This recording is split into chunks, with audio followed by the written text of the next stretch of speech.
Imagine someone walking up to you and saying something that sounds polite, reasonable, even helpful. They smile. They speak calmly. They say, if you want to move forward, you just need to give us your money first. Not invest it, not grow it, not earn from it. Just give it to us. And in return, we'll let you borrow it back. Most people would laugh if a stranger said that. But when a bank says it, it suddenly sounds official. It sounds like a system. It sounds like responsibility. It sounds like a rule of adulthood.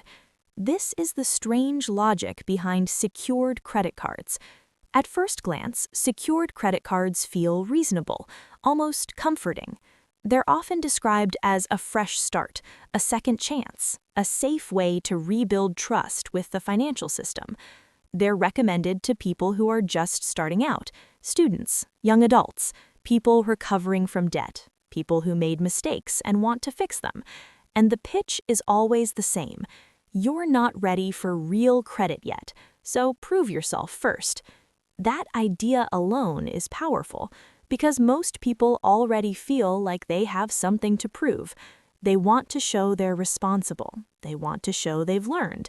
They want to show they can be trusted again. So when a secured credit card offers a path forward, it feels like hope. But hope can be expensive when it's misunderstood. Here's how secured credit cards actually work, stripped of all marketing language.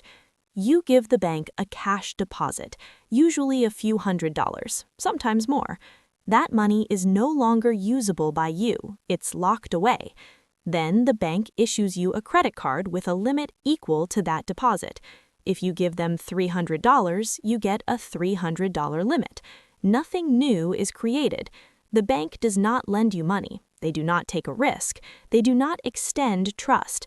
They simply hold your cash and allow you to access it slowly, under strict rules.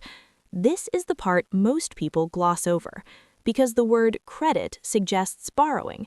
But with a secured credit card, you are not borrowing, you are prepaying. You are putting money down first and then asking permission to use it later. That's not how credit normally works. Credit, in its simplest form, is about trust over time. Someone believes you'll pay later, so they let you use resources now. But secured credit cards reverse that idea. They say, we don't trust you yet, so give us proof up front. And that proof comes in cash. The irony is that the people most likely to open secured credit cards are often the ones who can least afford to lock up money. They're rebuilding. They're budgeting carefully. They're trying to stabilize. That deposit might represent weeks of saving, months of discipline. And once it's locked away, it's unavailable. No emergencies, no flexibility, no second chances. It just sits there. Now, here's where the imbalance becomes clear. Even though the bank has your money, even though they are fully protected, even though they face no real downside, they still charge you. Annual fees, late fees, high interest rates. Think about that carefully. You are paying for the privilege of accessing your own money. If you miss a payment, even slightly, penalties apply. Your credit score drops, your stress rises. But the bank remains untouched. They don't lose money, they don't lose sleep. They already have what they need. This creates a strange emotional dynamic because the pressure is entirely one-sided. You're walking on eggshells, they're sitting comfortably. And when people say secured credit cards build credit, they're not lying, but they're not telling the full story either. Yes, payments are reported. Yes, utilization matters. Yes, on-time behavior can help your score. But credit building isn't just about numbers, it's about margin for error. Imagine learning to swim, but instead of a pool, you're placed over deep water. Instead of floaties, you're given rules. Swim perfectly and you're fine. Slip once and you sink. That's what secured credit cards feel like for many users. They're supposed to be training wheels, but training wheels are supposed to make falling safer. These don't. With a secured credit card, one mistake doesn't just cost you points, it reinforces fear. It confirms the quiet belief many people already have that they're bad with money.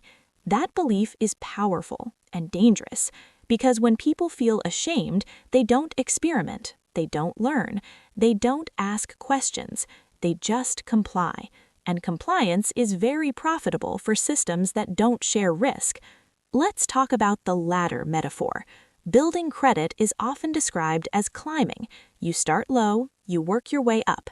Each step matters.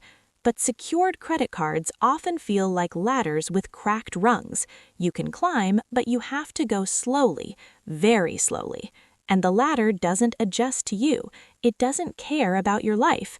If you miss a step because your paycheck was late, or your car broke down, or life happened, you fall. And the ladder doesn't catch you. Your deposit doesn't save you. Your effort doesn't protect you. You simply drop. Now, let's compare that to how banks treat people with strong credit. Someone with excellent credit walks in and borrows thousands. No deposit, low interest, rewards, flexibility.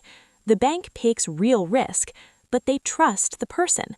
Someone with weak credit walks in, they're asked for proof first, cash first, fees first. Same institution, same system, different rules. This isn't about fairness in a moral sense, it's about incentives. Banks design products that maximize safety and profit. Secured credit cards do exactly that. They create activity, they generate fees, they eliminate risk. From a business perspective, they're brilliant. From a consumer perspective, they're heavy, especially for people already carrying financial stress. Another thing rarely discussed is opportunity cost. That deposit you hand over, it's not working for you. It's not earning interest. It's not cushioning emergencies. It's not giving you flexibility. It's frozen for months, sometimes years. And yes, some secured cards promise to graduate. They say your deposit will be returned after responsible use. Sometimes that happens. Sometimes it doesn't. There is no universal timeline, no guaranteed upgrade. You are trusting the same institution that didn't trust you enough to lend without collateral. That's another quiet irony. And during this time, you're expected to behave perfectly. On-time payments, low utilization, no slips. Not because the bank needs protection, but because the system demands proof. Proof that you can live under pressure. This is why many people feel exhausted by secured credit cards. They're not just managing money, they're managing anxiety. Every statement feels like judgment, every due date feels heavy, and all of this is happening while your own money sits behind glass, watching. That image matters because psychologically it feels like punishment, even if no one says it out loud. Now, to be clear, secured credit cards are not scams. They are legal, they are regulated, they can help in specific situations. But calling them a ripoff isn't about legality, it's about value. A ripoff is when the cost outweighs the benefit for the person paying. And for many users, that's exactly what happens.